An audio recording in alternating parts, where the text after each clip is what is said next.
to make the snooze button available over the counter, a treatment. Can I get a volunteer? Yeah. Steve, great, come on up. Can I get you to pat your head, please? This is bullshit. A quiet day unfolds at Covington High School. Students sit in their calculus class, passing notes and fiddling with pencils.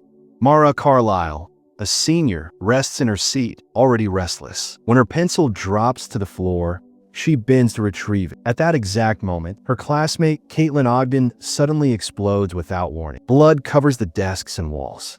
The entire class is thrown into panic, scrambling for the doors. Mara remains in shock, her shoes soaked red. Caitlin had been ordinary, friendly, and unremarkable. Nothing that would make her stand out as different. Now, she is gone, leaving only a spray of blood and fragments behind. In the chaos, Mara's best friend Tess finds her outside. Confused and terrified, Tess notices Mara's blood-soaked shoes. Neither of them can fully process what just happened. Authorities arrive quickly, securing the scene, and forensics takes samples from the classroom. Aside from Caitlin, the room is left intact, almost untouched except for the red stain across it. The students are transported to a police station. Officers question them individually, try to determine if foul play is involved. Mara responds with dry wit, but the officers press her seriously. None of the kids can explain what they saw. After questioning, the group is allowed to shower and change into fresh clothes provided by the authorities. They wait together in the station, uncertain and shaken. Dylan, one of their classmates, casually remarks that the whole incident looked like something out of a Cronenberg film. His comment falls flat, except for Mara, who cracks a small laugh. The others whisper theories, wondering what could have caused it. Mara interrupts, stating flatly that it could easily happen again to anyone. Later, Mara's parents pick her up and drive her home. Her mother and father are protective but unsettled, unsure how to comfort her. Mara goes to her room, smokes, and tries to relax. That night, she receives an anonymous text. The sender admits to having a crush on her. Amused, she flirts back. When she demands proof that it isn't a prank, the mysterious texter responds with a picture of former President Richard Nixon. The next day, the students gather for Caitlin's funeral. Her father quietly peels a memorial sticker from his car before entering the service. Mara and Tess attend together, processing the surreal weight of the tragedy. Afterward, they head to buy mushrooms from the Dalton twins, local dealers. Tess is nervous about it, but Mara insists. Later, sitting at a cafe, Mara empties the mushrooms into her latte while Tess looks on. The two girls talk about their lifelong friendship and their dream of one day retiring together in a beach house by the ocean. As they laugh, Dylan approaches their table. He introduces himself as the mystery texter from the night before. Dylan explains that Caitlin's death forced him to think about how fragile life is, and he decided he couldn't keep waiting. He admits he has liked Mara since he first saw her at school. Mara grows queasy from the mushrooms and rushes to the bathroom to vomit. Dylan follows, gently holding her hair back. Later, while she hallucinates, she describes what she sees, and he listens with fascination. He stays by her side throughout the night. By morning, he asks her out on a proper date. But even as Mara feels the first sparks of a new relationship, the horror around her is only beginning. The next morning, Mara lounges in bed with Tess, recounting the strange night she spent with Dylan. She tells Tess she is done with drugs,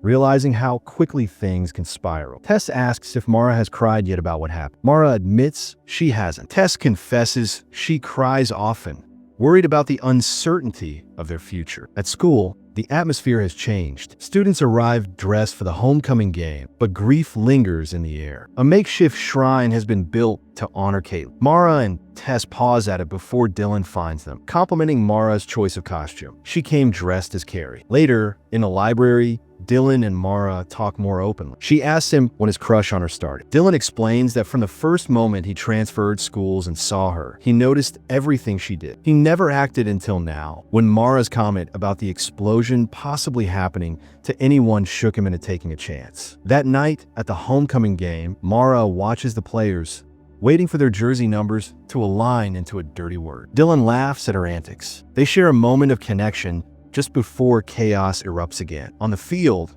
one of the football players suddenly explodes. Screams erupt as the crowd flees in panic. Dylan grabs Mara's hand and pulls her to safety behind the sports arena. Shaken and covered in blood, they hold each other tightly. The town becomes the focus of national news.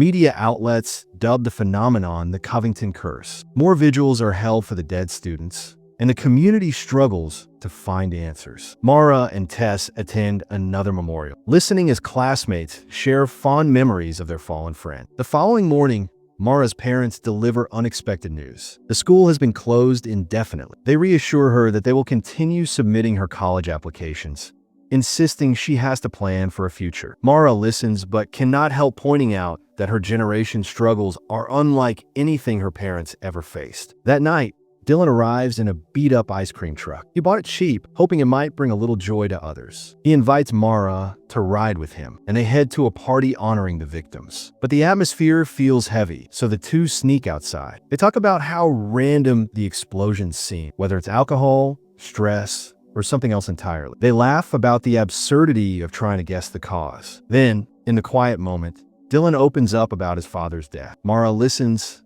and they share their first kiss. Screams cut the moment short. Another student has exploded at the party. Terrified students scatter as Mara and Dylan run back into the night. The next day, Agent Carla Rossetti, assigned to investigate the curse, approaches Mara and Tess. Rossetti admits that the authorities still have no explanation. She asks them to help by bringing in anything suspicious, even drugs. Mara turns to the Dalton twins, repeating Rossetti's request. Though she doubts drugs are responsible, she insists on buying their entire stash so the agents can test it. The three drive out to the hidden spot where the twins keep their supply. Mara chats with them, texting Dylan while the siblings argue. Suddenly, one of the twins explodes. The other panics, grabbing the wheel and trying to drive them to safety, only to explode moments later. The car crashes violently. Dylan arrives at the scene, calling out for Mara. He follows a bloody handprint into the woods and finally finds her in the river, trying to wash off the gore. Relieved, he embraces her. Before they can regroup, men in hazmat suits surround them. More appear from the trees, pulling them into custody. Mara awakens in a hospital bed. Doctors in protective gear assure her they're trying to help. Across the room, Dylan lies in another bed. They joke nervously, quoting E.T. to lighten the mood, leaving the doctors confused. That night, Dylan wakes Mara to tell her the entire senior class has been quarantined. They will their beds closer,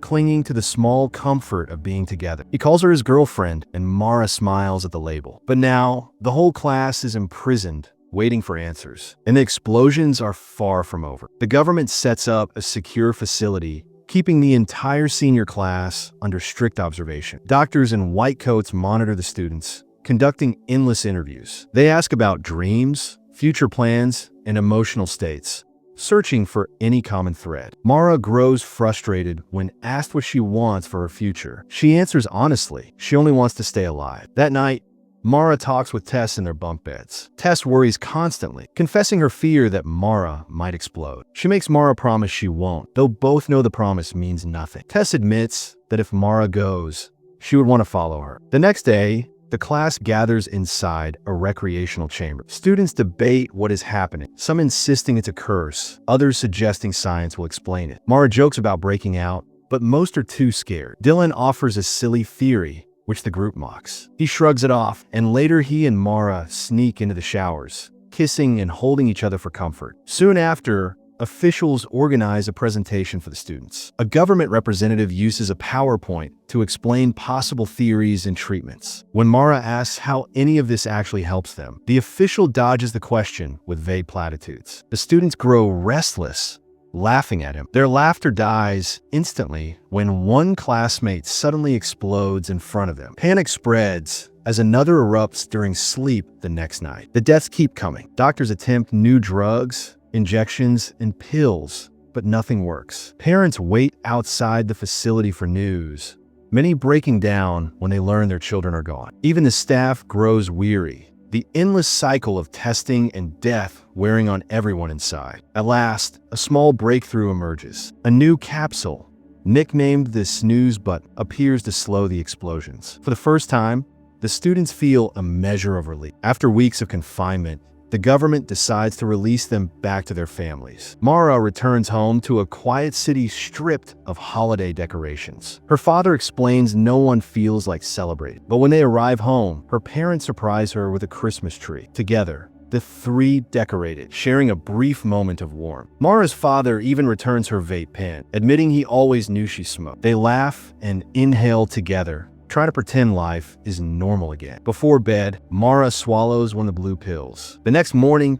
Dylan visits her. The two finally sleep together, clinging to the illusion of safe. Mara asks if they are really safe. Dylan admits he doesn't know, but insists they should take things one day at a time. Classes resume, though only the surviving seniors are allowed back. On the first day, one teacher shares a story of witnessing an explosion during combat years early. He vows to help them graduate despite the fear shadowing the school. Meanwhile, Mara continues regular check-ins with Agent Rossetti, who measures her vitals and admits she doesn't fully trust the snooze button. Mara dislikes the nickname, sensing that it suggests nothing has truly been solved. Despite the uncertainty, Mara and Dylan grow closer. For Valentine's Day, Mara decorates Dylan's barn with lights and hearts. They celebrate privately, exchanging words of love. Dylan tells her he wants them to spend the summer together if they survive. Mara laughs, but her eyes linger on him, hopeful. But soon, the snooze button will be put to the ultimate test inside the very walls of their school. A few days later, the students gather in the school auditorium for an assembly. Doctors stand at the front, explaining how the snooze button works. They admit it isn't a cure, but a treatment that might stabilize the condition. To demonstrate, they call a student on stage for a simple exercise. The student barely begins following instructions before suddenly exploding. Panic erupts instantly. Within seconds, another student bursts apart, then another. Screams echo through the room as chaos overtakes the crowd. Students push toward the exits, climbing over one another as explosions continue across the auditorium. Mara searches desperately for Tess, but the wave of fleeing bodies separates them. Dylan pulls Mara close, trying to protect her, but they are swallowed by the mass of terrified students. In the frantic rush, Mara stumbles. A classmate reaches down to help her, then explodes in her hands. Covered again in blood, she forces her way to a side door and escapes outside into the cold air. Moments later, Dylan finds her. Relief floods his face as he embraces her tightly. He tells her he's glad she made it out alive. But in an instant, before Mara can respond, Dylan explodes in her arms. The blast knocks her backward, a fragment of his jaw cutting into her forehead. Mara staggers home, drenched in blood, shell-shocked. Agent Rossetti intercepts her, rushing her to the hospital. Mara's mother washes her daughter's skin tenderly, helping clean the blood that clings stubbornly. That night, Mara curls up between her parents in bed, unable to stop shaking. Days pass in silence. Dylan's funeral comes and goes, but Mara refuses to participate. She isolates herself in her room, watching old videos of him, replaying their short moments together. Tess visits, begging her to get up, but Mara stays withdrawn. One evening, Mara emerges briefly to mix cocktails with her father. She names her drink, "All my friends and boyfriend are dead." Her father tries to comfort her, but admits he doesn't know how to help. Mara keeps drinking heavily, numbing herself as the world around her loses meaning. The next morning, she stumbles to Tess's house, still drunk. They argue bitterly. Tess urges her to return to school, while Mara insists there's no point. Their friendship frays under the strain. Mara begins spiraling further. She storms a protest about the Covington curse, screaming at the crowd. She then steals alcohol from a local store, but the employees, pitying her, let her walk out without resistance. Outside, Agent Rossetti finds her. When Mara drunkenly hurls a vodka bottle at her, it smashes through Rossetti's car window. Back home, Mara clashes with her parents, furious at their attempts to cheer her up. She accuses them of wanting her to play along so they can feel better, while she still lives under the threat of sudden death. She storms upstairs, drowning deeper in anger and despair. Alone, she scrolls online forums where students debate the curse. Many blame Mara, calling her the true cause since she's been present at nearly every explosion. Her fragile state worsens as she begins believing their words. And with graduation approaching, she prepares to face her classmates one last time. Graduation and prom are combined into one uneasy ceremony. The survivors gather in a decorated hall, but the atmosphere is heavy, joyless. Mara sits outside on a swing before the event begins. Tess finds her there, and they talk quietly about the future they once imagined together. Tess reveals she plans to leave Covington that very night, heading toward the beach house they always dreamed about. She reassures Mara that no matter what happens, she will always be her best friend. Inside, the mood is grim. Students sit apart, lost in their own thoughts.